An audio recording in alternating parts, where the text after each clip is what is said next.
The 1980s was a magical time for me because a good portion of my grade school and middle school years took place during that time. As you know, if you've watched any, or in some cases all of my videos, you've always heard me say when I mention 1976, then you probably can guess why it is a good year for me. So as I get older and hopefully wiser, although my ex-wife would say otherwise, I just wanted to look back at my childhood and celebrate some of the things that made me remember the good times. Not that the 90s or beyond weren't good. Here are some things that I loved during that time.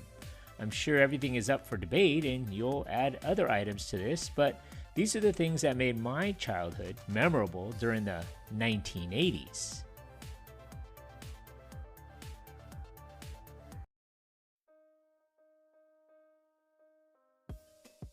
Growing up in the 1980s, looking forward to the weekend was the highlight of my week. In my 9-year-old mind, school was work for me and my day off was the weekend. I wasn't in any team sports like soccer or baseball like most kids my age, so my Saturday mornings were free.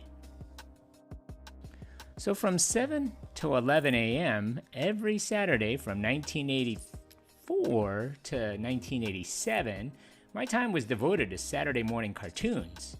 I spent my after-school time on weekdays watching other cartoons.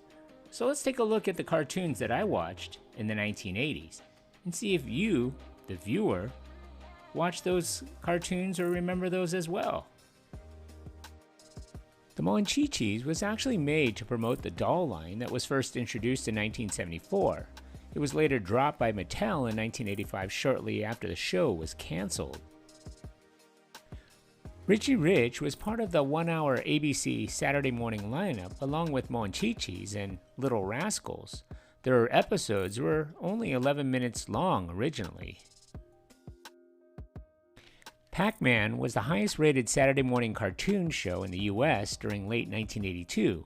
Upon its debut, it was watched by an audience of over 20 million kids in the US. The show premiered on September 10, 1983 and ran for 2 seasons on ABC.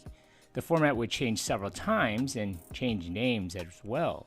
But of course, who could forget the original? One of the longest running cartoons during the Saturday morning cartoons era, the Smurfs even had figurines in the early 1980s. Did Gargamel ever actually eat any Smurfs? Some would say that the Snorks were the underwater version of the Smurfs. They were small, colorful sea creatures who live in Snorkland and use their built-in snorkels to move through the water.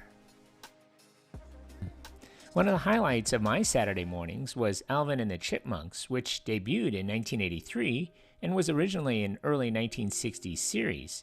It shifted from short cartoons to a kid-friendly sitcom format.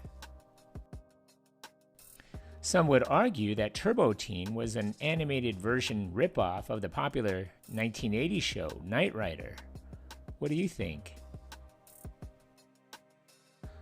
I loved watching the Pink Panther show in the early 1980s and its subsequent reruns, but I wasn't really into the spin-off show called The Pink Panther and Sons, which bore little resemblance to the original Pink Panther cartoons.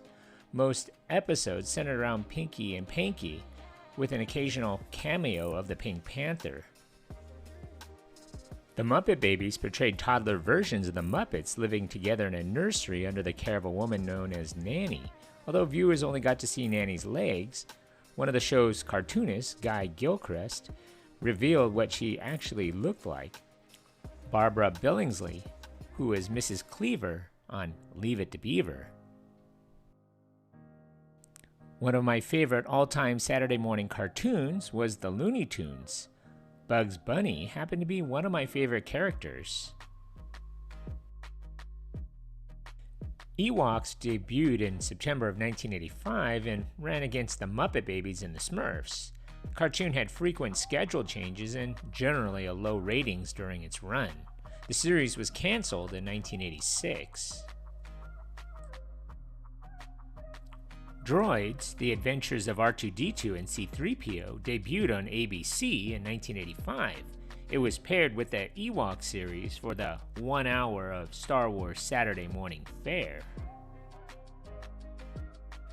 I watched the real Ghostbusters and always wondered why Egon was blonde, with hair like it was in curlers, and sporting the 1980s yuppie ponytail like the villain in Karate Kid 3. Who remembers actually learning something in cartoons? Schoolhouse Rocks. I did. About a bill. I think I must have watched every episode of the original Flintstones back in the 1980s. But I wasn't crazy about the Flintstones spin-off about the kids.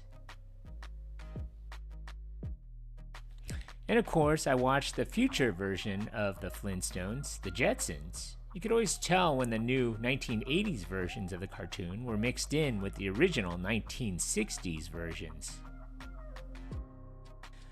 I collected the books back then when we used to have the Scholastic book fairs at school, and then watched them to compare the shows to the books. The Care Bears in the Land Without Feelings in 1983 and the Care Bears Battle of the Freeze Machine in 1984 came out first, and then the TV series debuted from 1985 to 1988. So which Care Bear did you have back then? I remember the hype around the toys that were always featured on TV, but the show seemed to show a stark difference between the toys and the TV show. Jem and the Holograms was known simply as Jem. Did you know that the show series contained a total of 187 music videos with 151 unique songs? Over 200 original songs were written for the series. Although it was on for only 2 seasons, reruns and syndication made it seem longer. Heathcliff was actually voiced by the legendary Mel Blanc, who also voiced Bugs Bunny, Daffy Duck, Tweety, Sylvester the Cat, Yosemite Sam, Barney Rubble, and Dino, as well as Mr. Spacely in the Jetsons. I'm sure I missed quite a few morning cartoons, but these were the ones I watched as a kid. But do you want me to go on? You just don't know when to give up, do you? I can do this all day. How about the after-school cartoons that I watched? I probably watched every single episode of this great series, but I never really collected the toys, except for this one. And who will forget Transformers? How many of us had the toys, pretended to be one of the characters when playing on the school playground?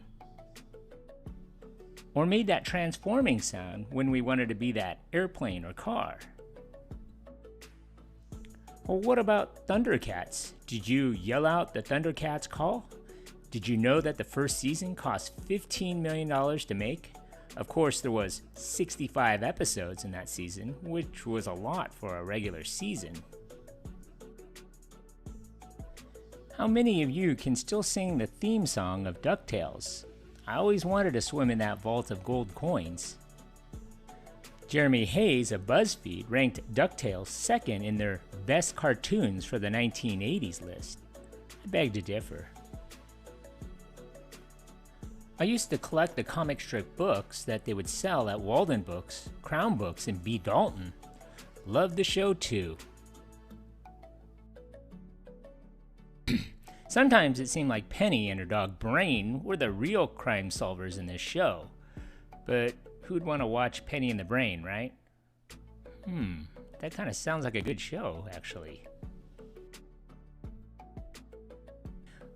Voltron was actually more violent in the Japanese version, which showed scenes of torture and atrocities inflicted by the alien conquerors on their slaves, and also showed corpses too. Characters in the show were also killed as well. Apparently the producers had to edit it all out for American audiences. Nothing typified the 80s more than the theme song from that show. Had a cool soundtrack, cool transforming vehicles, and add in some toys and you had a pretty good show. Cops, Central Organization of Police Specialists, was a television series about police officers fighting crime in a future time against Big Boss and his gang of crooks. It was not to be confused with the other show with the same name with that catchy jingle, Bad Boys Reply, by Inner Circle. On par with Transformers, G.I. Joe, Real American Hero was one of my favorite shows during the 1980s. I used to collect all of the toys, VHS tapes, and spend hours playing with the toys with all of my friends. So what side did you root for? The Joes or Cobra? I always liked Cobra. They had the coolest vehicles and the characters. This, in my opinion, was a cartoon that I enjoyed the most as a kid. I had the toys, wished I had the posters, and it was like Transformers, but with people controlling them. I loved the battle scenes, and they weren't afraid to kill off the characters. I thought that Min-May was just a little annoying, though. So what do you think? These were the cartoons that I watched as a kid. There were a ton of others that you probably didn't see here, but these cartoons are what I watched regularly. These are what stuck out in my mind today. I have since gone back to watch a few of the episodes of all of my favorite shows, and honestly, either my tastes have changed or maybe as a kid I had no taste. But most, if not all of these shows don't hold up for me.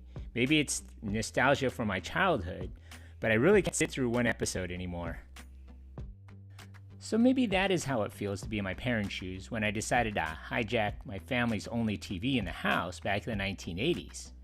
So what do you think about these shows? Leave a comment below. Thanks for watching. So what do you remember about this place? Leave a comment or a suggestion for a future video below. And if you haven't already, hit that like button and don't forget to subscribe to my channel. Thanks for watching.